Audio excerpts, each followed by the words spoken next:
derrama, meu sorriso, meu pesar, eis a minha entrega, eis a minha entrega, aos teus pés abandonar o meu crer, meu duvidar, eis a minha entrega.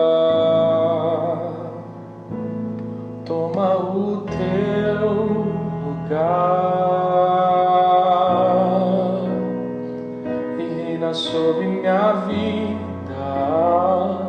reina sobre minha vida. Toma o teu lugar e reina sobre minha vida, reina sobre minha vida. Venho hoje derramar meu sorriso, meu pesar, eis a minha entrega, eis a minha entrega, aos teus pés abandonar o meu crer, meu duvidar, eis a minha entrega. Toma o teu lugar e reina sobre minha vida, reina sobre minha vida. Toma o teu lugar e reina sobre minha vida, reina sobre minha vida. Abale o chão da vã tradição, restaura a essência da religião. És o caminho, só tu és o caminho. Abale o chão da vã tradição, restaura a essência da religião. És o caminho, só tu és. Toma o teu lugar e reina sobre minha vida, reina sobre minha vida. Toma o teu lugar, reina sobre minha vida, reina sobre minha vida.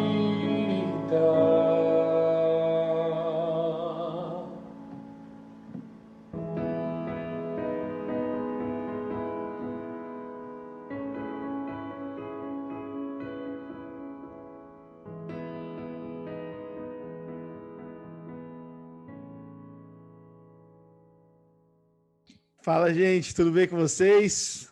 Que bom que vocês estão aqui no nosso MAG online, não é verdade? Por conta da situação que nós estamos.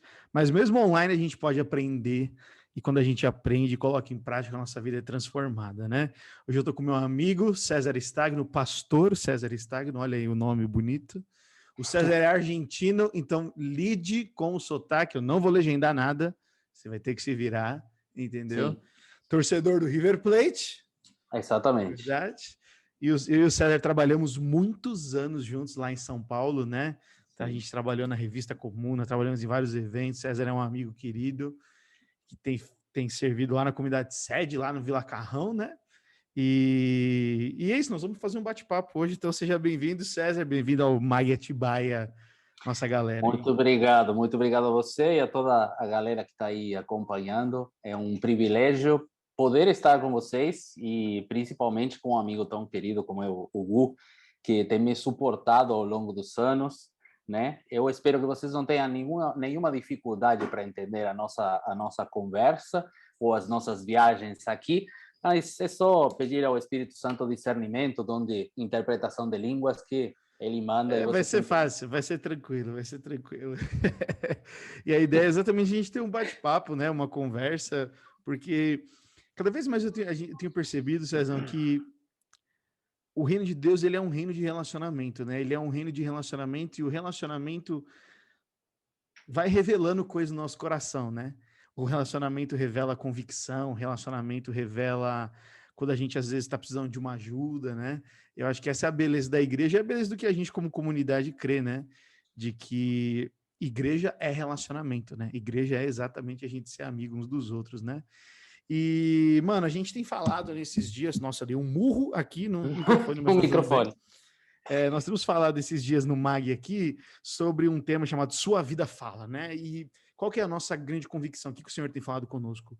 Todos nós, desde quando nós estávamos no ventre das nossas mães, Deus tinha um propósito para a gente.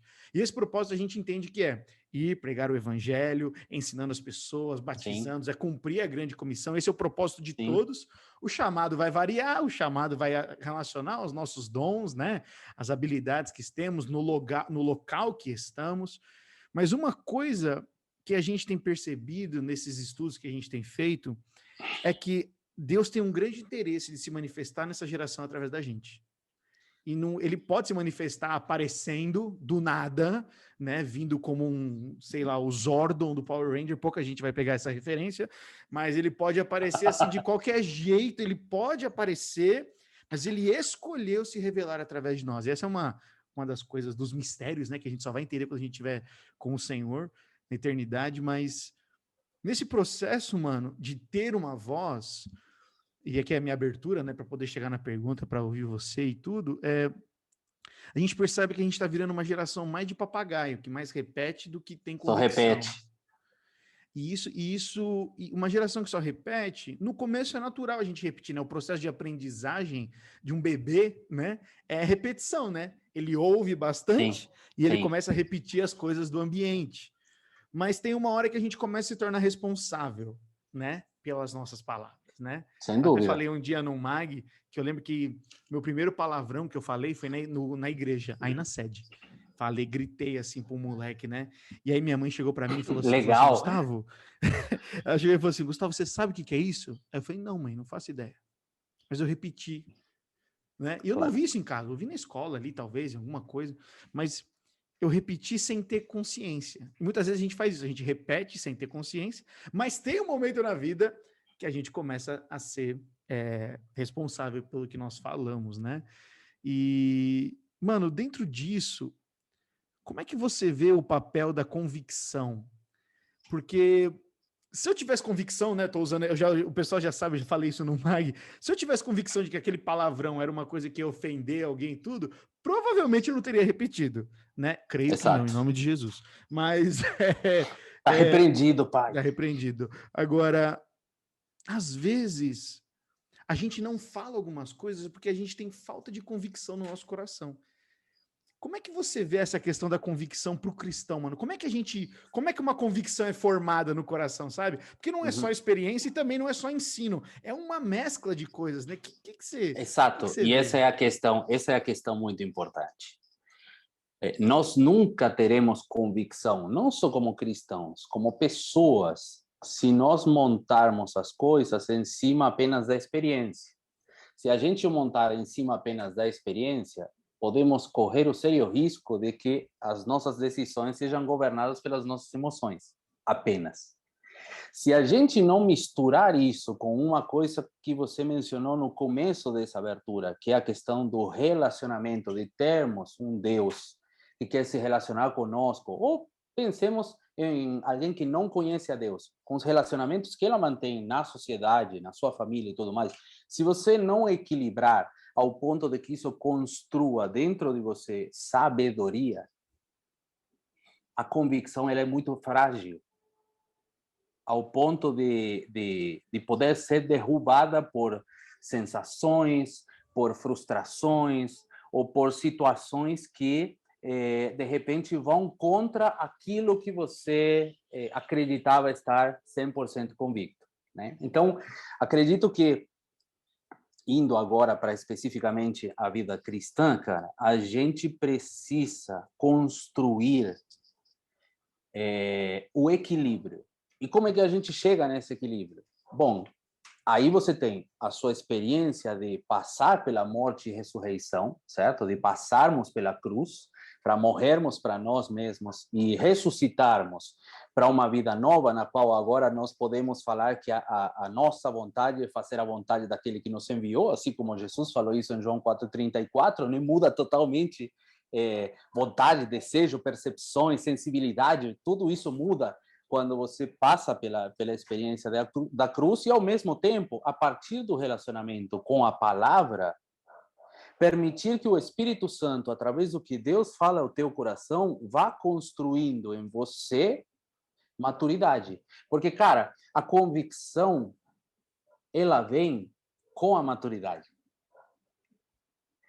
Eu acredito que se a gente não se permitir errar, se a gente não se permitir sofrer quando precisa sofrer, se a gente não se perdoa a si mesmo, se a gente não coloca em prática os princípios que a Bíblia nos ensina de como devemos ser realmente cristãos e não religiosos, que são coisas totalmente diferentes, nós não alcançaremos maturidade. Logo, as nossas convicções, elas parecem que estão montadas, na verdade, numa linha, sabe? Como numa linha de pipa. Veio outra com cerol, cortou, já era. E a nossa convicção caiu, assim, igual a pipa. Então, cara, a gente precisa realmente permitir que o Espírito Santo deixar, sabe? Muitas vezes a gente resiste ao Espírito Santo e à palavra do Senhor. Eu me lembrava hoje, na verdade, antes de nossa conversa, há uma coisa que Deus fala ao nosso coração muito claramente na Bíblia, que é para buscarmos sabedoria. A sabedoria do Senhor em nós vai construir convicção e maturidade. Só que, por vezes, eu tenho a sensação, Gu, principalmente quando a gente observa que há muita repetição de muitas vozes por aí, eu tenho a sensação de que não parece que foi Deus que falou isso para nós. Foi o ET Bilu, sabe? Que chegou e falou, busquem conhecimento. Não, gente, aqui, ó, é relacionamento com Deus através da palavra. É a sua experiência na cruz que vai fazer com que você enxergue a palavra como aquilo que Deus traz ao teu coração para construir essa maturidade que Ele deseja que a igreja tenha para o dia do casamento. E enquanto a gente não permitir rasgar o nosso coração, como diz em Joel 2:12, em oração, em comunhão com Deus, rasgar o nosso coração mesmo para que o Espírito Santo venha e construa essa maturidade em nós, a gente vai ter convicções muito fracas, mano. Muito fracas. Mano, isso é interessante que você falou, porque outro dia eu estava conversando com um jovem e ele falou algo interessante. Ele fez um questionamento para mim. Ele falou, Gustavo, eu creio em Jesus. Eu creio que Jesus morreu por mim, eu creio que eu nasci de novo. Mas eu ainda tenho pensamentos e dúvidas. Pensamentos errados e dúvidas. Uhum. E aí eu achei interessante, mano, porque como é que a nossa geração hoje relaciona essas duas coisas que são totalmente diferentes? Vou tentar colocar assim. Hoje a gente vive numa sociedade muito relativista, né? E relativismo aqui, gente, Sim. É o quê? Não existe nada absoluto. Tudo é baseado na experiência ou na opinião. Então não existe verdade absoluta, não existe amor absoluto, também não existe medo absoluto, não existe ódio. Então nada é o que é. Tudo é uma questão de opinião. E isso infectou a gente, infectou o nosso entendimento das coisas, certo, César?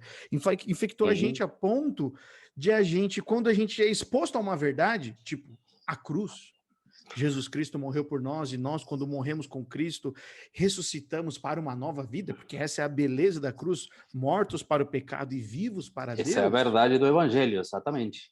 Isso não quer dizer, ao mesmo tempo, que as dúvidas, pensamentos, inseguranças desaparecem. Não, olha, é uma particularidade, eu tenho conversado com a Fabiana, minha esposa, nestes dias muito sobre isso, cara.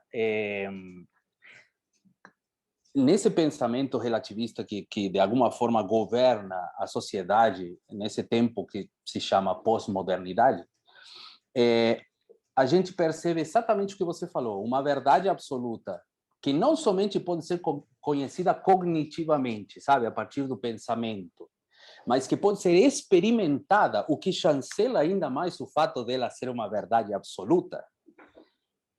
Aquilo torna-se, com o pensamento relativista, uma questão de opinião. Olha, não é bem assim. Pode ser que, na verdade... E uma ideologia, seja ela qual for, ela toma o espírito de verdade absoluta. Por quê? Porque acaba acontecendo que, principalmente entre nós cristãos, a gente acaba pegando a palavra do Senhor e, em vez de submeter um pensamento que pode ser relativo, como uma ideologia, seja ela qual for, ao que está escrito no Evangelho, que o nosso crivo, por ser uma verdade absoluta, a gente inverte. A gente coloca a ideologia por cima do que está escrito. Aí isso torna a verdade relativa. Por quê? Porque é uma verdade superior, que é o que E a gente vive numa dúvida, e isso estimula viver um evangelho que ele é sempre parcial, né? Porque, por exemplo, quando esse jovem perguntou para mim, ele falou assim, Gustavo, mas eu ainda tenho dúvida. Aí eu questionei para ele e falei assim, mano, mas quem te disse que nascer de novo em Cristo, que estar conectado na videira, e todas as outras expressões que nós temos no Novo Testamento, né? Sim. Quem disse que estar em Cristo vai eliminar de você as dúvidas? Quem disse que estar em Cristo vai eliminar de você? Porque aí parece que é uma escolha muito simplista. Sabe assim, César? É tipo simplificar o evangelho. Ah, mano, ó, eu nasci de novo, então agora eu já tô salvo, eu não vou ter mais medo, não vou ter mais pressões, não vou ter... E é isso, é uma parcialidade do evangelho que fere, eu tenho percebido, mano, que fere as nossas convicções. Porque se a gente cria a nossa convicção com base de que o evangelho é um conto de fadas, de que vai ser tudo bonitinho, de que vai ser tudo legal, de que vai ser tudo mil maravilhas, de que nós não vamos ter problema nenhum. Primeiro, a gente tem que rasgar as palavras de Jesus, nós temos que rasgar a carta de 1 Pedro, que Pedro fala exatamente sobre as perseguições que nós sofremos. Está falando dos irmãos que estão sendo queimados lá pelo imperador romano. E aí, eu percebo que é cada vez mais constante na nossa geração, e não só para jovens, né, mano? Para todo mundo, de que quando eu busco uma religião, e aí seja ela qual for, ela tem a responsabilidade de responder positivamente às minhas emoções. Exatamente. Ela tem a responsabilidade de me deixar ser uma pessoa melhor, mais leve. Gente, o evangelho é transformação, não é adaptação. E essa transformação começa de dentro para fora, né? Não, e aí entra as convicções, né, mano? Porque, só para concluir o raciocínio, entre as convicções, por quê?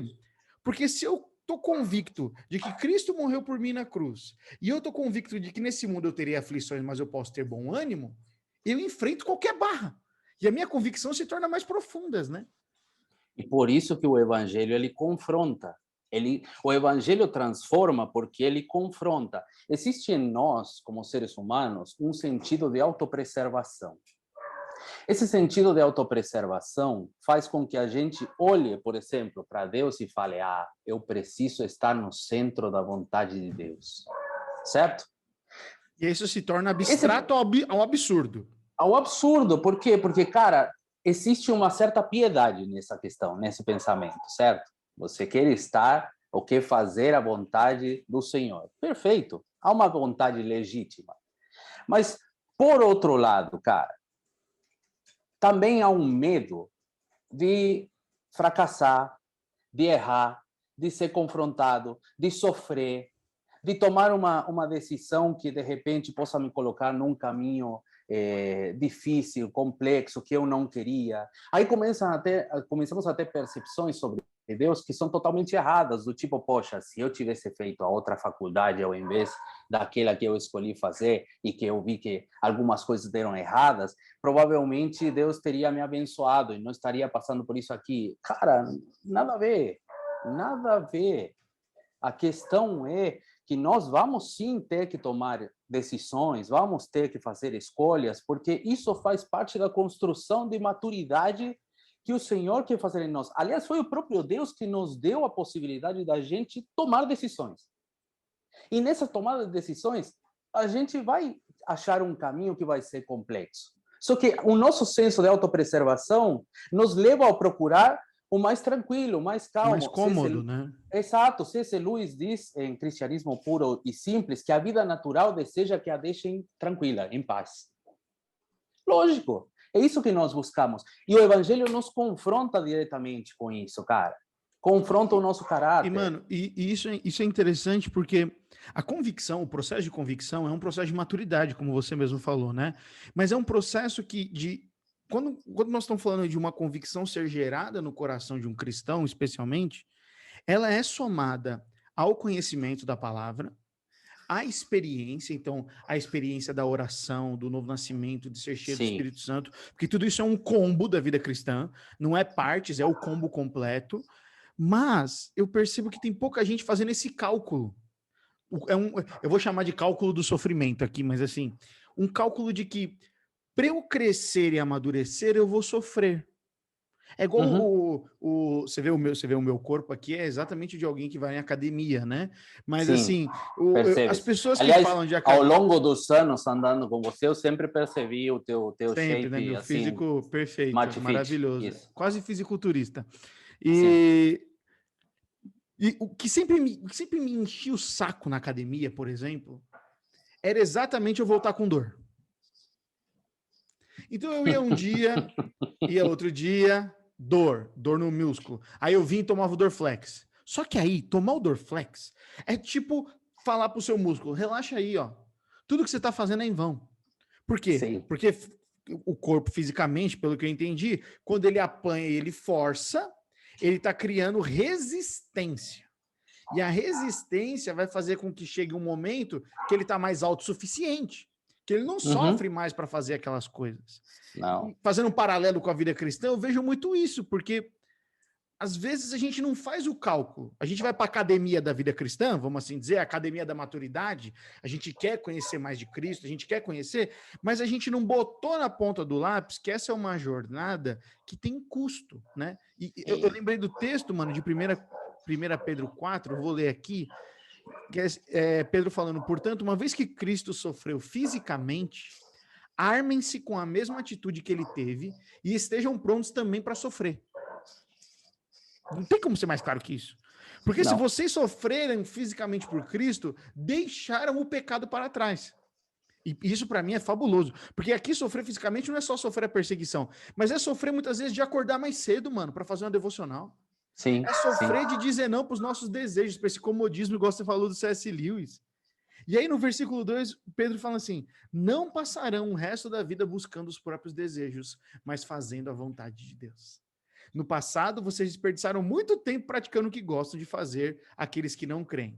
Agora, as pessoas ficaram surpresas quando vocês deixaram de participar dessas práticas.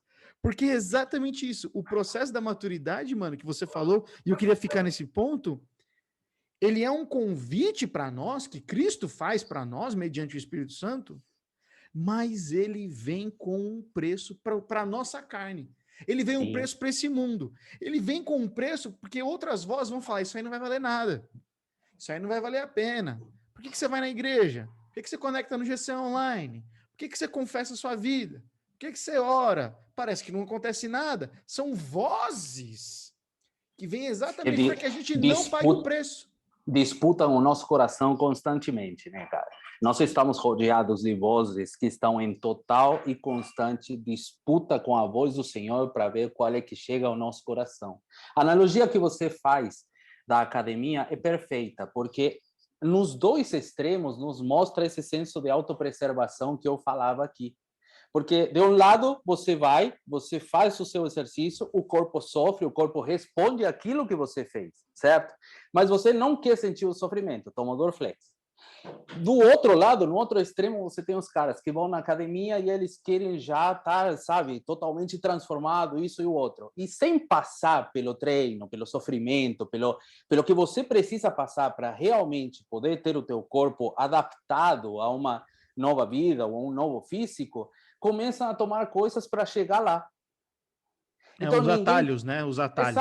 Exato. E constantemente nós vamos procurando atalhos, porque o que a gente procura é evitar aquilo que este amigo que você mencionava te falava. Cara, eu tenho as minhas dúvidas, eu tenho isso, eu tenho outro, eu não sei se, de repente, amigos, isso faz parte do processo de maturidade e do processo de santificação. Quem fez maturidade cristã, com certeza já entende do que a gente está falando aqui. Cara, a santificação ela é imediata e ela também é progressiva. Há um processo. A maturidade é a mesma coisa. Minha mãe, que não é cristã, sempre falou para o meu irmão e para mim o seguinte: crescer dói. E a gente não quer passar por aquilo. Mas, cara, até Jesus passou por aquilo. E ele passou por aquilo por nós. E é por causa dele que então nós podemos passar por aquilo. E isso vem não só do conhecimento cognitivo de que aquilo aconteceu de fato, mas também de experimentar aquilo. E isso nos traz a paz que excede em todo entendimento, para que mesmo nas dúvidas a gente possa continuar andando, não por vistas, mas por fé, como está escrito, a partir das convicções que o Espírito Santo construiu em nosso coração com essa maturidade. E agora, Então, nessa fase da nossa vida, mano, muito bom, porque na fase da nossa vida que nós estamos agora, eu gosto da expressão quando a Bíblia fala, chama a gente, quando a gente nasceu de novo, é como se a gente fosse bebês na fé. E aí tem o leite que nós precisamos. Sim. Não importa a idade que nós conhecemos a Cristo, a gente precisa passar por esse processo de maturação. E no início nós vamos errar. No início nós vamos ter dúvida. No início nós vamos ter muita insegurança. No início nós parece que os nossos erros vão ser maiores que os nossos acertos. Sim. Você fica com essa sensação, porque você tem essa crise. É normal esta crise. Exato. O que não é normal é a gente correr dela. Porque a pressão é o que gera a melhor coisa, a pressão que gera o melhor azeite, é a pressão que gera o melhor vinho, é a pressão que forja o melhor metal precioso, é a pressão, e a pressão, ela não é necessariamente algo ruim. Ela é ruim quando a gente não consegue ver o final, o destino disso, né? E aí eu acho que entra uma coisa interessante que eu queria puxar aqui, mano, que é a questão da sabedoria. Porque a única maneira da gente perseverar durante um processo de pressão e dor é a gente ter a sabedoria de compreender que, peraí, eu tô sofrendo, mas lá na frente tem algo melhor. Claro, há uma esperança que é maior. Lá na frente, é igual você falou aqui, a gente estudou no MAG recentemente a questão da escatologia de Jesus. O noivo vai vir. Eu vou ficar aqui segurando, eu vou trazer uma botija de azeite de óleo extra para ficar esperando o noivo vir. Eu vou gerar um estoque de relacionamento com o Espírito Santo. Porque a convicção, ela é muito baseada, e as convicções são muito, eu diria que 70% das nossas convicções são baseadas principalmente na parte do conhecimento. Alguém sentou e convenceu a gente. 30% ainda é de experiência. Só que quando a gente tem que viver pela convicção, as nossas experiências se tornam, a nossa emoção se torna muito mais forte. E aí que dá a confusão da parada. E aí as pessoas querem ter a experiência dos outros, querem buscar a experiência dos outros e tudo, mas não é errado, gente. Isso é importante ficar claro. Não é errado você buscar a sua convicção através do conhecimento. Não há nenhum problema nisso. Não há nenhum problema você moldar a sua convicção com experiências com Jesus. Seja ela no quarto secreto de Mateus 6,6, ou seja num encontro, numa conferência. Eu não quero demonizar um ou outro. Não. Mas existe a gente precisa o equilíbrio. E existe um fator de que o equilíbrio disso se chama Espírito Santo. Exato. Eu fico imaginando, César, Jesus falando com um sorriso no rosto. Quando ele falava para os discípulos, gente, fica tranquilo, vai vir o Espírito Santo. Se eu não for, eu não posso enviar o Espírito Santo. E eu acho que essa é uma coisa que a gente está desconsiderando, porque a sabedoria nada mais é do que a gente pegar o conhecimento e colocar ele em prática, não é verdade, mano? Exato, agora, sim. Quem pode nos ensinar todas as coisas que diz a palavra? O Espírito. Quem nos faz lembrar das coisas que nós um dia aprendemos? O Espírito. Então, essa vida de maturidade e perseverança sem o Espírito, mano, é perder tempo. Você concorda comigo, mano? Vira religiosa, né? É vazia. E olha a chave que você mencionou aqui. O Espírito Santo vai nos lembrar. Cara, você se lembra daquilo que você passou, aprendeu, experimentou. quando você está na escola, você se lembra de algum conceito ou alguma situação porque o professor deu aula sobre isso, certo? Então, aquilo ficou guardado. O Espírito Santo não vai nos lembrar, porque isso não tem sentido algum, de alguma coisa que a gente não leu ou não experimentou. Então, se a gente não procurar esse relacionamento com a palavra, o Espírito Santo vai nos lembrar do quê? Eu vou citar aqui Provérbios 2, né? Para a gente entender um pouquinho mais sobre essa questão de sabedoria e desse processo de maturidade. Diz assim em Provérbios 2: Meu filho, se aceitares minhas palavras e guardares contigo os meus mandamentos, para que faças teu ouvido atento à sabedoria e inclines o coração ao entendimento. Sim, se clamares por discernimento e levantares tua voz por entendimento,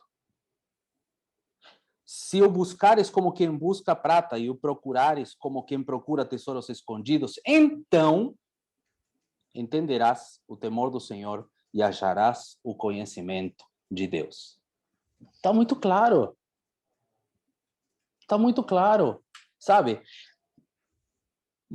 Você vê muitos jovens e você vê muitos adolescentes, aqueles que estão no Instagram, por exemplo, seguindo caixinhas de perguntas e fazem as suas perguntas e tudo mais. Há uma coisa que me deixa extremamente triste, que é que muitas vezes as perguntas são as mesmas. E isso é, em grande parte, por falta de conhecimento do que está escrito, de quem é Deus e quem Deus diz que eu sou. Que forma a nossa identidade e que, a partir de uma identidade que está bem formada, nossas convicções são muito mais sólidas. E você mencionou aqui um fato. Eu queria compartilhar com vocês uma série de ferramentas que nós temos. Nós não fomos largados sozinhos. Cara, você vira aí. Está escrito, lê, vê o que rola, vai no tempo de oração, vê o que você consegue fazer no secreto. Não. Não fomos largados sozinhos. O Gustavo estava lembrando muito bem aqui. Jesus falou aos seus discípulos, eu vou enviar o Consolador. Os discípulos, na hora, não tiveram certeza nem do que ele estava falando, nem como isso ia ser. Eles tiveram o quê? Dúvida. Tiveram o quê? Medo. Então, isso é normal, faz parte da experiência de vida cristã e da construção de um processo de maturidade. Mas olha só, em 1 Tessalonicenses 4:3 está escrito: a vontade de Deus é que vocês sejam santificados. É que vocês alcancem maturidade espiritual. É que vocês sejam mais parecidos com Cristo. Porque a partir disso vocês vão ter convicções. A partir disso vocês vão ter melhores respostas para as dúvidas que vão surgir. E aí, quais são as ferramentas que a gente tem? O Espírito Santo. Ele nos dá discernimento. Ele nos dá interpretação, revelação. Ele nos lembra. Não só do que está escrito, mas também a partir da experiência que nós temos na cruz, quem nós somos agora. E quando a gente se lembra dessas coisas, as nossas escolhas vão estar muito mais ligadas a quem nós somos como cristãos do que a quem nós éramos antes da experiência da cruz. Fora o Espírito Santo aqui, mano, um parênteses Claro. da outra ferramenta, essa questão da identidade, ela não é algo abstrato. Eu já vi muito jovem falando, não, mas peraí, mas como assim? Eu tenho que descobrir minha identidade. Identidade já foi declamada por Cristo na cruz. Exatamente. Filhos e filhas. Aceita que dói menos. Dói menos. Sou filho, sou filha. Aí a questão agora é como que eu vivo como filho e filha? Essa resposta é diferente. Não é eu questiono se eu tenho desejos ou desejos de filho e filha de Deus. Não. Os desejos é a última parte que muda na nossa vida. O que primeiro rola é a convicção. Quando você entende eu sou filho e filha, você fala, agora, como que vive um filho e uma filha? Aí entra o Espírito Santo. Só um parênteses, porque muita gente pensa, identidade, vai vir um anjo, vai me dar uma plaquinha com meu nome novo. Não é. Você, já está revelado na Bíblia. Sim. Filho e filha. Agora a nossa pergunta não é mais, será que eu sou? Será que Deus me ama? Não. Agora é como que eu vivo como filho e filha? Como é que eu desfruto disso? E é muito claro, por exemplo, nas nossas casas. Se você vê como o Gustavo foi criado pelos seus pais, ele, por conhecer os seus pais, sabe o que pode agradar ou não a eles com as suas escolhas. Da mesma forma, eu, por ter sido criado pelos meus pais, eu também sei como me comportar como filho para que eles se agradem ou não daquilo que eu faço. Então, é uma questão de pensarmos aquilo que o Senhor está nos trazendo. Bom, como é que eu aplico isso ao meu dia a dia? E A aí a questão de gente conhecer o começa pai. a Precisa descobrir. conhecer o pai. Exato, Eu não espero que a precisa conhecer o Olivia... pai. Eu não espero que a Olivia vai nascer sabendo do que eu gosto ou não gosto. Ela vai ter que fazer pergunta para mim, eu vou levar ela junto onde eu gosto, e aí nós vamos criar experiências e momentos que vai mostrar o meu coração para ela. Agora, ela pode rejeitar? Pode. Pode. Mas ela só vai desfrutar de mim como pai quando ela disser sim. E é isso que nós temos que aprender, gente. A identidade de filho se torna completa quando a gente escolhe aproveitar o que o pai, as experiências que o pai propõe, né? Eu não vou falar que eu não sei suas ferramentas, mas uma outra ferramenta disso também é só aproveitar as experiências que Deus nos dá. Cara, um G100 é uma experiência. Um culto é uma experiência. Um momento no secreto é uma oportunidade. Um encontro, um acampamento é uma oportunidade. Um louvor é uma oportunidade. Tudo é uma oportunidade para aquele que sabe que Deus está querendo conhecer, revelar o coração dele para a gente. E buscar no Espírito Santo vai nos dar a sensibilidade para identificar isso como oportunidade e não como algum evento aleatório, apenas que a gente vai participar, alguma coisa, certo?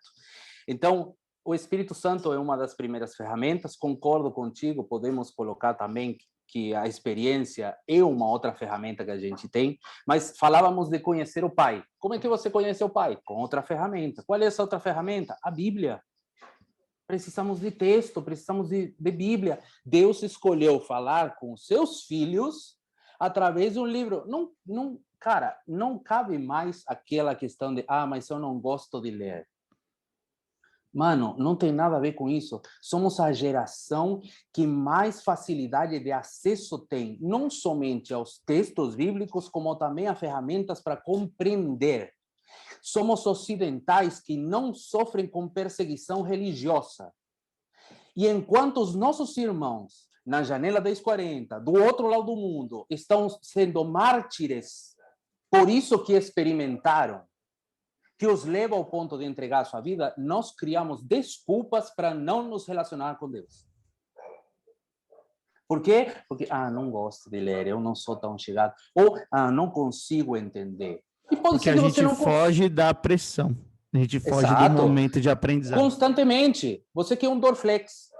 Ou você quer uma bomba. O cara quer saber distinguir entre escatologia amilenista ou pré-milenista agora sem ter tido, no mínimo, uma leitura completa da Bíblia. Cara, desculpa. Não vai rolar. Porque é um processo do qual nós não estamos participando. E não é um livro de respostas. A Bíblia é a carta de um pai que se revela aos seus filhos conforme que quer existe o comunhão relacionamento. com seus filhos, que quer comunhão. Desde Gênesis até Apocalipse, você vê um Deus que quer ter comunhão conosco. Quer estar no meio do povo que ele quer chamar de seu, para que esse povo o chame do meu Deus. Você vê isso constantemente. E nós vivemos, muitas vezes, rejeitando aquele que, mesmo apesar de quem nós somos, continua insistindo a querer se relacionar com a gente. Aí entra uma terceira ferramenta, que são as disciplinas espirituais. As disciplinas espirituais precisam ser praticadas, como o Gustavo já colocou aqui, não porque aquilo é uma obrigação, sabe? Quando você vai treinar na academia, você tem uma série que precisa completar de diferentes exercícios. Mas nós não praticamos as disciplinas espirituais porque aquilo é uma obrigação de ser feita para alguém que é cristão. Ninguém vai deixar de ser cristão ou vai perder a sua salvação se não jejua. Mas você vai perder a plenitude de Deus, de Efésios 3:19, porque você não vai saber o que você pode colher com um tempo de jejum, por exemplo. E aí essas disciplinas... mano, perdão. E aí entra uma coisa que eu acho que é muito importante, que é a questão de que nós vamos desfrutar de mais de Deus na medida que nós mais nos comprometemos. porque senão vira uma conta que não fecha. Deus tem que Não ser fecha, bom mano. e tem que falar comigo, tem que me dar resposta, tem que fazer isso. Isso não é cristianismo. O cristianismo, ele se relaciona ele se desenvolve num relacionamento. E o relacionamento se paga um preço. Sim. Relacionamento paga preço. Sim, sem dúvida. Paga preço, você tem que renunciar a muitas coisas, você tem que... Mas tem recompensa, né? Muito maior do que alguém pode pensar. É. Cara, vamos de novo àquele exemplo que eu estava falando. Nós temos irmãos do outro lado do planeta que estão dispostos a entregar a sua vida. Aliás, se você percorre a Bíblia e a história da igreja cristã, você vai ver pessoas que entregam a sua vida por aquilo. Que loucura! É tipo um surto coletivo? Não, gente. É porque o que nós ganhamos em Cristo é muito maior do que a gente possa pensar, imaginar ou até desejar. Aquele senso de autopreservação que nos leva a evitar esse processo de maturidade que vai sendo construído em nós, em Cristo, nós temos a garantia de que ali, uma vez salvos, entregues a Ele, passando pela cruz, justificados diante de Deus, santificados, isso está garantido para a gente. Não haverá sofrimento, não haverá dor. Paulo não falou para mim o morrer é Cristo, o viver o viver é Cristo e o morrer é lucro, porque estava totalmente doido, tinha perdido a sua cabeça. Não, o que ele conhecia e o que ele tinha experimentado geraram nele uma convicção ao ponto dele conseguir renunciar à sua própria vida se necessário for. Cara, é porque o que vem depois é muito maior. Eu tenho uma mensagem do Francis Chan que acho que chama-se A Corda Vermelha. Não sei se você lembra dessa mensagem. Ele mostra, né? Isso, ele mostra uma corda gigante, né? E na ponta dessa corda tem um trecho vermelho, assim, desse tamanho, mais ou menos. E ele fala, o nosso problema é que nós estamos focados nisso aqui. E a gente se esquece de todo o resto da corda, que é infinito, que não acaba mais, que é uma eternidade de nos ser prometida e garantida em Cristo Jesus. E a gente fica abraçado às coisas desse mundo. E Paulo é extremamente duro com aqueles que ficam abraçados às coisas desse mundo, porque fala, esses são inimigos da cruz, porque pensam no seu estômago, no seu umbigo. Ele falou isso por quê? Porque estava acusando alguém? Não, ele falou isso porque ele estava desesperado porque as pessoas entendam que há uma plenitude que é muito maior do que a gente possa sonhar, que nos leva a ter a liberdade de, por conhecer a Deus, aquilo como convicção nos leva a ter liberdade de poder renunciar a tudo, se necessário for. Porque o próprio Deus renunciou ao seu Filho quando a gente não merecia, quando ainda éramos pecadores. Mano, a gente tem que entender que Deus não fica chateado se a gente entende a recompensa que Ele tem para nós. Outro dia eu estava conversando com outro jovem, mano, e Gustavo, mas como é que você fica? Como é que você persevera? Eu falei, mano, eu olho para o futuro e eu vejo que vai ter algo muito melhor com Deus. Claro. A expectativa dessa recompensa é o que Hebreus fala lá dos heróis da fé, né? Que eles creram sem mesmo nem ver o que tinha acontecido. Eles creram e pagaram um preço sem ver aquilo que eles receberam a promessa se concretizar. Nós temos que ser jovens, galera, e aqui eu acho que isso tem muito a ver com uma ponte com isso que o César tem falado.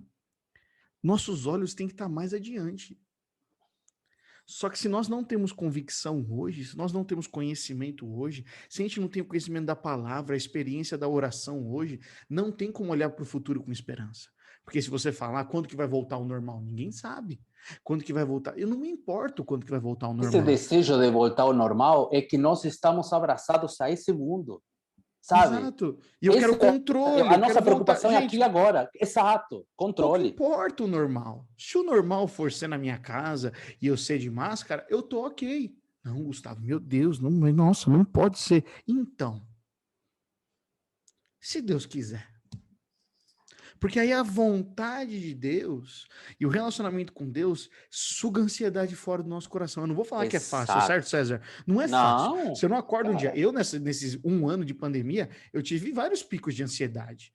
Tive vários temores, medos de pessoas próximas morrerem. Não é algo tão simples. Mas, deixa eu dizer aqui, ó, não é algo impossível. Mas a gente tem que levar nossos pensamentos para a luz. Nós temos que levar nossas convicções para a luz. Nós precisamos descobrir o que agrada ao Senhor. Nós precisamos descobrir o que traz prazer e começar a viver, porque senão a gente vive enganado, César. A gente vai viver uma vida de engano, né, mano? A gente vive uma vida de engano. E sim, uma vida de comodismo, para mim, já é uma vida de engano. Uma vida de viver escravo da ansiedade é uma vida de engano. Eu vi isso, mano, um amigo meu querido, mano, casado, 2 filhos, falando, mano, mas é impossível viver sem medo. Eu falei, cara, não é. Não é. Neste mundo nós vamos ter medo, mas o perfeito amor lança fora o medo. Se eu não viver com essa recompensa, com essa expectativa de recompensa, eu morro, mano. Você não vive, exatamente. A gente não vive. vive. Não a gente vive. não vive. A gente tem que. Eu tava lembrando que você estava falando, mano, eu lembrei disso. No Efésios 5, né? Versículo 15, Paulo fala, portanto, sejam cuidadosos em seu modo de vida, não vivam como insensatos, mas como sábios, ou seja, com o seu conhecimento e a sua convicção em prática. Não adianta ter a convicção e não falar sobre ela, lembra? A sua vida fala. Não adianta ter a convicção e não falar sobre ela, porque aí se você não coloca em prática, né, Hebreus 5,14 fala, é pelo exercício constante. Se a gente não coloca o exercício constante do evangelismo, se a gente não coloca o exercício constante da oração, e a oração é falar, né? É a nossa vida falar, a oração é uma forma da nossa vida falar. Gente, a gente vive como insensato. Sem orar, a gente vive como insensato. Sem proclamar o evangelho, evangelizar e testemunhar, seja através das suas redes sociais, qualquer outro jeito, a gente vive como insensato. O sábio é aquele que pega a convicção e o conhecimento e vive ela. E aí o apóstolo Paulo fala no versículo 16, aproveitem ao máximo todas as oportunidades nesses dias maus. Não ajam de forma impensada, mas procurem entender a vontade do Senhor. O contexto não é viva a vida doidado, aproveite as oportunidades. O contexto é porque você tem conhecimento e você tem convicção e você é sábio, aproveite as oportunidades. A gente tem que aproveitar as oportunidades, né, mano? E as oportunidades são tanto de desenvolvimento pessoal, da maturidade pessoal, como você disse, como também as oportunidades de falarmos de Cristo. Porque Deus não morreu, né? Jesus Cristo não morreu na cruz para a gente viver uma vida dentro da igreja. Jesus Cristo morreu na cruz para a gente testemunhar dos seus feitos gloriosos. A gente tem que começar a falar, mas sem convicção, a gente não fala, né, mano? A boca fala do que tá cheio o coração. Sim, sem dúvida. E enquanto você falava sobre essa questão de colocar em prática de alguma forma a nossa fé também, porque, cara, a convicção também é alimentada pela fé, né? A nossa obsessão pelo controle nos faz pessoas que, na verdade, não vivem por fé, mas por vista. Nós queremos ver o que vai acontecer. Eu quero um trailer, eu quero spoiler do que vai acontecer no futuro para eu tomar a melhor decisão ou saber se agora eu preciso mudar. Isso é obsessão pelo controle, isso é o que gera em nós a ansiedade. E eu me lembrava, quando eu refletia nisso, cara, do que está escrito em Gênesis 12. Em Gênesis 12, Deus falou para Abraão, sai da tua terra. Certo? Abraão foi, sem saber para onde ia. Mas ele conhecia Deus e estava convicto de quem Deus era e do que ele estava falando para fazer e de que a sua visão devia ser colocada no que estava por vir. Não olhou para esse momento, ele foi. Vocês podem ler depois o capítulo 12 de Gênesis. Abraão recebe a confirmação do Senhor, o lugar é este, depois. É esse aqui. E ele cresceu numa cultura de múltiplas vozes, porque ele cresceu com o seu pai fazendo várias imagens de deuses. Então, talvez ele poderia ter várias dúvidas. Será que eu ouvi a voz do Deus verdadeiro? Ele deu um voto de fé por conhecê-lo. Exato. E é isso que nós precisamos, conhecer ao nosso Pai. Por isso essas ferramentas que eu estava falando aqui com você. E existem mais duas que eu queria colocar aqui, além de o Espírito Santo, a Bíblia, as experiências que possamos ter, as disciplinas espirituais. Tudo isso vai produzir em nós obediência. A obediência vem a partir da convicção de quem Deus é, de quem nós somos e de por que fazemos o que fazemos. Porque muitos pretendem obedecer simplesmente para cumprir uma regra. E isso nos torna extremamente religiosos ao ponto de nos destruir, não nos trazer vida nova, e muito menos uma vida de plenitude. É o medo da punição, né? Como eu tenho medo de ser punido por Deus, então eu vou fazer tudo certinho. Só que aí vem um momento que sai do nosso controle, aí a gente duvida de Deus. Isso não é vida cristã. E nem é conhecer a Deus. Também não conhecemos a Deus se nós olhamos dessa forma. Sabe? Às vezes a gente olha para Deus como alguém que está em todo tempo escondendo coisas da gente, sabe? Tipo, não, tem que descobrir aqui a vontade de Deus, o que Ele quer para minha vida, isso e o outro.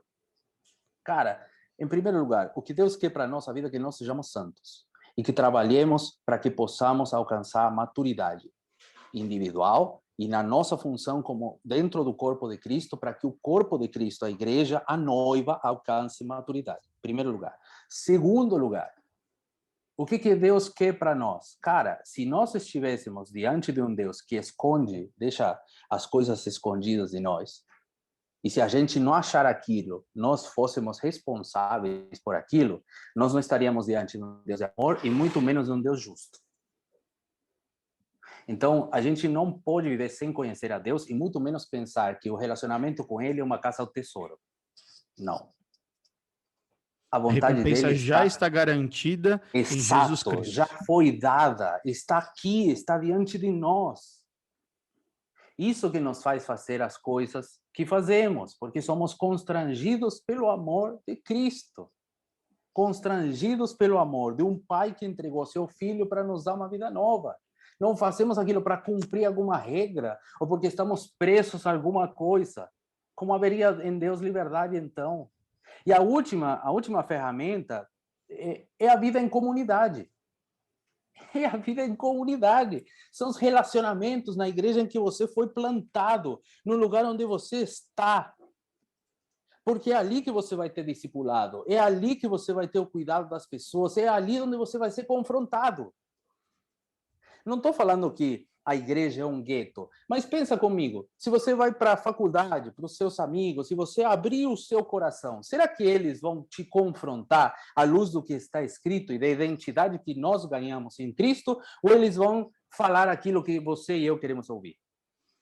Dentro da própria igreja, hoje a gente já busca, às vezes, conselhos de pessoas que com a gente se sente que mais falem o que a agradáveis. gente quer ouvir. Exato. Por quê? Porque a gente procura constantemente evitar o sofrimento que, por vezes, pode vir no confronto.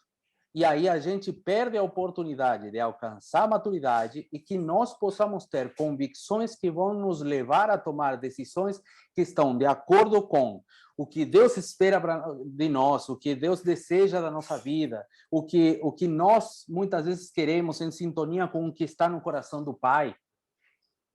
E, mano, uma coisa que tem aparecido muito, até pra gente caminhar pro final aqui, e tem aparecido muito nessas 3 conversas, tive com o Leandro, com o Nando e agora com você, essa palavra, essa característica do Espírito Santo, que você já citou no começo, que é o convencer.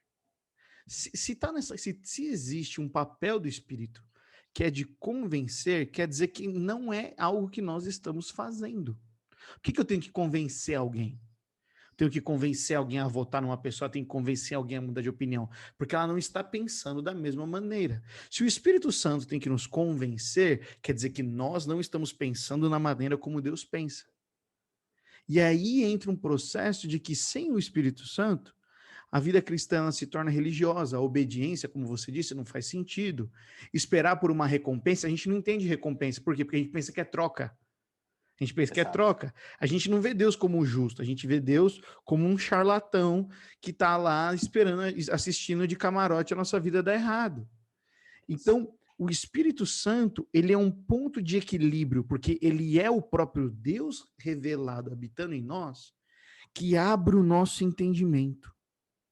O Espírito Santo, meu amigo e minha amiga, ele é capaz de abrir o nosso entendimento para a gente sondar o nosso coração e ver, Senhor, vê se é em mim. Eu tenho convicções erradas, porque às vezes a gente tem convicções erradas, né, César? A gente tem mentiras que caíram no nosso coração, que tornaram raízes tão profundas que hoje a gente não consegue o Espírito Santo. A gente viu o vídeo de alguém rodando no YouTube e chamou isso de Espírito Santo e a gente fala, não, eu não quero ser batizado no Espírito Santo. A gente vê umas profetadas que dão errado, aí a gente fala, não, mas eu não quero receber do Espírito Santo. A gente vê pastor usar texto bíblico para defender porte de arma e fala, não, mas isso eu não quero. Então, sabe, deixa eu dizer para você aqui, e eu digo, né, para nossa galera aqui, com autoridade, temor que eu tenho no meu coração, tem muita gente que fala em nome de Deus, mas não é enviado de Deus.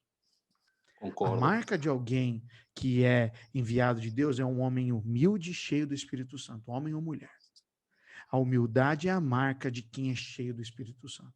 A gente erra, é verdade. Eu já errei muitas vezes.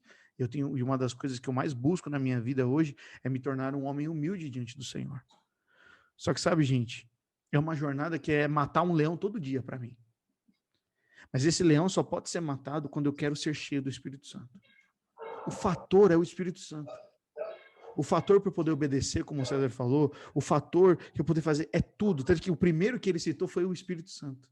Sem as outras, não adianta tentar viver o resto, buscar experiência, tentar ler a palavra e ficar comprando 1 milhão de comentário bíblico, tentar obedecer na base da troca. Nada da vida cristã tem sentido sem a presença do Espírito Santo. Porque é ele que traduz, é como se ele traduzisse algo que a gente não compreende ainda, de uma maneira que é executável, que faz sentido para a gente e glorifica a Deus. Né? Só Você queria, falou né, que... fiz esse parênteses, mano, Não, porque mas o olha Espírito esse Santo ele é o exemplo. fator que faz a chave virar. Você falou, nada tem sentido sem a presença do Espírito Santo, certo? Os discípulos não se tornaram discípulos, não achavam sentido, não teriam achado sentido algum em se tornar pescadores de homens sem a presença de Jesus. A presença de Jesus tocou no coração deles ao ponto de que eles deixassem de ser pescadores de peixes para se tornar pescadores de homens. Da mesma forma, o Consolador foi enviado para estar com a gente para que nós tenhamos convicção. Porque a partir da presença do Espírito Santo que as coisas ganham sentido e que nós podemos construir a partir de convicções montadas numa verdade absoluta, que é experimentada e que é conhecida. É isso aí, então, mano. Isso é essencial. Galera, aqui, ó, pra vocês, eu conheço muitos de vocês, praticamente todos. Não consegui ainda conversar com todos ou aconselhar todos, mas deixa eu dizer um negócio para vocês. Você já tem bastante conhecimento para crescer.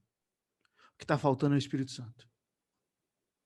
Você já tem convicções que muitos dos seus pais plantaram na vida de vocês. O que está faltando é uma ativação. É como se o Espírito Santo vinha e falasse, pronto, é um combustível. Você tem todos os cabos trilhados, todas as mangueiras conectadas. Quando o Espírito Santo vem, ele vai ativar isso. Gustavo, mas como é que eu sou do Espírito Santo? Vai orar, vai ler a Bíblia, vai adorar o Senhor. Vai engrandecer ao Senhor. Porque não é só de conhecimento. Não é só de experiência. Mas é de uma prática constante de ser cheio do Espírito Santo. Porque o mandamento não é encham-se da palavra.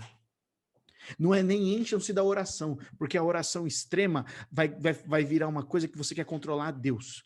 Se você só conhecer, você vai virar um cabeçudo que julga as pessoas. O ponto de equilíbrio se chama Espírito Santo, porque o Espírito Santo nos ensina as coisas e ele também ora por nós quando nós não podemos orar. Ele intercede por nós com gemidos inexprimíveis. Você percebe que só tem uma pessoa na Bíblia que equilibra os dois, chama Espírito Santo. Sem o Espírito, a nossa vida cristã, ela se torna inativa e se torna, o pior de tudo para mim, sem convicção. Qualquer mentirinha vem e muda tudo. Qualquer mentirinha a gente abandona. Convicção é a convicção que estava na vida do apóstolo Paulo, de Pedro, que foram mortos. E Jesus Cristo morreram pelo que estavam convictos. Nossos irmãos, como o César falou, da janela 1040, que é a janela de perseguição dos países perseguidos, né? Convicção. Convicção. Convicção no quê? Deus me ama. Jesus Cristo morreu na cruz por mim. Outras pessoas precisam conhecer a Jesus porque existe uma vida eterna e elas precisam conhecer a Cristo para reinar com Ele eternamente. Isso cabe a mim e a você. Isso cabe a nós, né, mano? Cabe a nós essa responsabilidade. Total. Desculpa tomar esse Sim. final aqui, mas eu me senti impelido no meu coração de falar isso. Nós já estamos aqui com crente velho, nós já estamos com gente cabeçuda, gente que conhece muito versículo. O que que falta? O Espírito Santo. Não é o mag suspenso, não é a igreja suspensa, é o Espírito Santo que flui do nossa vida de oração, do nosso conhecimento da palavra, da nossa sede, E, assim como a corça e anseia também, pelas Gu, águas. Pode falar, mano. ansiar por ele. Não, e também um desafio, que é não renunciar ao que o processo de maturidade envolve. Ter a coragem de não fugir Não do fugir. processo de maturidade. Não fuja do processo de maturidade da sua fé, da sua santificação. Cara, sempre costumamos usar aquele exemplo da borboleta, né? Da lagarta que transforma-se em borboleta. Se algum de nós tivesse a oportunidade de enxergar esse processo de transformação, quando a borboleta está quebrando o casulo para começar a sair, deixar de ser uma lagarta e começar não mais a disseminar morte, mas a disseminar vida. Se algum de nós chegasse e ajudasse, sabe, a quebrar o casulo para ela sair mais rápido, ela não vai conseguir voar. Porque o processo de desenvolvimento da força das asas para que ela possa ir está diretamente atrelado a esse processo de quebrar o casulo. Então, não fuja do processo de maturidade, porque isso é essencial para que o Espírito Santo desenvolva em nós convicções que não são frágeis, mas que estão sustentadas numa verdade absoluta que está escrita na sua Bíblia, que todos nós precisamos diariamente abrir para ter comunhão com um Deus que quer ter comunhão conosco. É isso aí, mano. É isso aí. Gente, imagina você construir um navio e deixar ele no porto. Imagina você construir um avião e falar, então, é só para exposição. Que sentido tem? Que sentido sermos cheios da verdade transformadora que é a palavra, para ficarmos parados, guardados? A sua vida fala. Você precisa trabalhar essas convicções para que você saia gritando. Gustavo, mas como? Oração, palavra de Deus, adoração, ser cheio do Espírito Santo. Está na nossa mão. Está na nossa mão essa responsabilidade. Buscarmos sermos santos, mais parecidos com Jesus. Esse é o nosso desafio. Obrigado, César, por você ter compartilhado, mano. Obrigado, mano. Foi muito bom essa conversa aqui. Não esperava quanto seria. Obrigado. Assim, a gente nunca sabe como é que Obrigado chega, você, né? cara. E, mano, você pode orar por nós, Obrigado mano, você declarando porque... isso. Tá Claro, com atraso aí, tá com atraso, claro. mas fala Obrigado aí e aí você você já ora porque... por nós. Tranquilo. Obrigado você porque para mim é um privilégio poder estar com vocês aqui, principalmente com você. Você sabe o quanto eu amo você e a tua casa, a aliança que a gente tem. É uma amizade de muitos anos, de um ajudando o outro, de um batendo cabeça com o outro. Muitas vezes a gente concordando, muitas vezes a gente discordando, mas em todas essas coisas o Senhor tem sempre amadurecido a nossa aliança, né? E o nosso É isso relacionamento, aí. que é de respeito, de amor e de confiança ao ponto de termos a liberdade de chegar e falar, mano, não, isso daí você está errado aqui, não, olha, repensa, né? Então, quando a gente trabalha, e deixa o Espírito Santo, melhor falando, trabalhar o nosso processo de maturidade, a gente também ganha relacionamentos de aliança. É E isso isso aí. nos dá muita maior segurança para continuar a andar nessa caminhada tão maravilhosa que é sermos cristãos. Vamos orar todos juntos, então. Pai, em nome de Jesus, é com muita alegria, Pai, que queremos aqui te agradecer pela tua presença, porque nada disso seria possível se a doçura do teu Espírito Santo não estivesse aqui entre nós. E essa doçura, Pai, que nos convence de que nós precisamos desistir de fugir do processo de maturidade. desistir, Senhor, de queremos as coisas da forma mais rápida, mais simples, sem passar pela dor, pelo sofrimento, perdendo a riqueza que é produzida em nós a partir da sabedoria da experiência. Pai, não nos deixe ser autômatas, robôs, que vão buscando, Senhor, coisas sem sentido, governadas por um Deus que está distante. Isso não é o que tu tens para nós. Tu tens para nós uma vida de plenitude. Tu tens para nós uma vida de relacionamento contigo. Tu tens para nós, Senhor, o profundo amor que lança fora todo medo, que destrói toda ansiedade, que gera em nós a convicção de quem nós somos, para onde vamos. Isso só pode vir de um Deus que é amoroso, que é justo, que deu seu Filho por nós, para que nós sejamos incluídos na sua morte e ressurreição, para vivermos uma vida nova, e que deixou o Espírito Santo para que, em todo tempo, em comunhão com Ele, a gente possa andar, certos de que estamos no caminho que nos leva à maturidade como cristãos, à maturidade como igreja, para o dia do casamento, em que Cristo voltará para uma eternidade diante de Ti, na Tua presença, que nos encherá de todas as coisas que nós realmente precisamos e que tem um nome. Essas coisas chamam-se Jesus.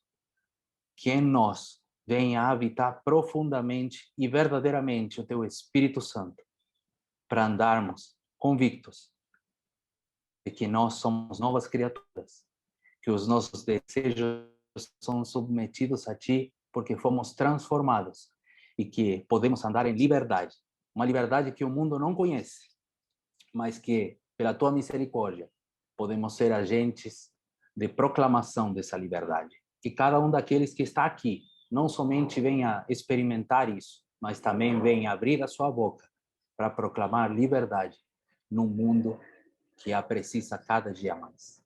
Louvado seja Teu nome, Pai, pela vida de cada um que participou aqui, pela vida do Gustavo, da Maíra e da Olívia, e porque Tu nos dás o privilégio de podermos abrir o nosso coração e deixar que o Teu Espírito Santo venha e nos molde, nos transforme. Faz isso muito mais, nos torna cada vez mais humildes, nos torna cada vez mais convictos, Pai, de coração mais quebrantados, vivendo a Tua presença.